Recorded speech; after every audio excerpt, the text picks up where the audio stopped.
Alexander the Great, the Conqueror's Journey. The world had never seen a leader like him before. Born in 356 BC in the Kingdom of Macedonia, Alexander the Great was destined for greatness. Trained by Aristotle, he possessed both wisdom and ambition.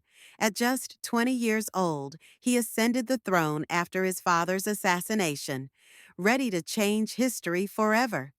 His heart burned with an unquenchable thirst to conquer the world.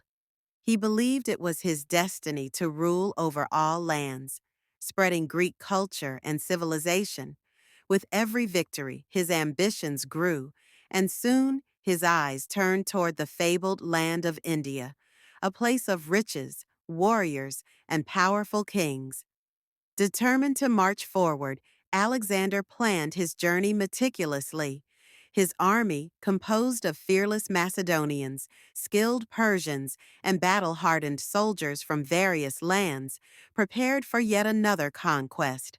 Supplies were gathered, weapons sharpened, and spirits ignited for the long journey ahead. The march to India was treacherous. His army traveled across harsh deserts, dense forests, and raging rivers.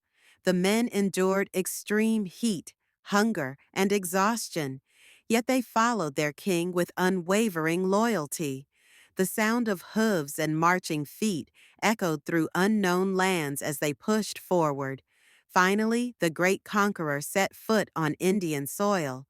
Before him stretched a vast and mysterious land, filled with kingdoms unlike any he had encountered before.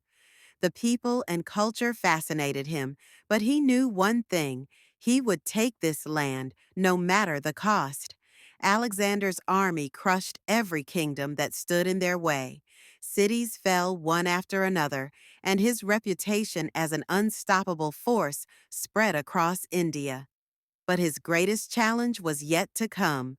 The mighty King Porus, a warrior renowned for his strength and valor, stood in his path. The battlefield was set.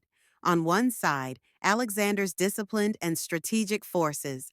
On the other, Porus's massive army, including towering war elephants ready to crush anything in their path. The two leaders locked eyes. This was a battle of titans. King Porus, a giant of a man, commanded his forces with unmatched bravery. His elephants charged, shaking the earth beneath them, while his warriors fought with relentless determination. He was no ordinary ruler. He was a warrior who refused to bow. The battle was fierce. Arrows darkened the sky. Swords clashed, and the roars of war elephants filled the air. For the first time, Alexander saw an enemy who could truly challenge his military genius. Porus and his men fought valiantly, proving to be one of the toughest foes he had ever faced.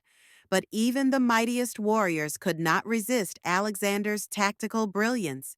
Using precise formations and lightning-fast movements, he outmaneuvered Porus's forces. The Indian king, bloodied yet unbroken, finally fell into Alexander's hands. Yet, instead of executing his enemy, Alexander did something unexpected. He spared Porus's life. Impressed by his bravery, he not only forgave him, but reinstated him as ruler under his empire. A king should be treated like a king, Alexander declared, earning Porus's respect forever. However, Alexander's men had grown weary. After years of endless battles, they longed for home. The once unstoppable army now stood on the edge of rebellion, exhausted and unwilling to march further. One night, Alexander's generals approached him in his tent. "Our men are tired," they pleaded. "They have fought enough. It is time to return home." Alexander, though still burning with ambition, listened in silence. Sitting alone in his war camp, he gazed at the map of the world. He had conquered lands beyond imagination, but even the greatest of kings must recognize when to stop. He knew his men had given him everything. Perhaps it was time to give them rest. Then the inevitable happened. His army, too tired to fight another battle, refused to march forward. The very men who had once followed him without question now demanded to return.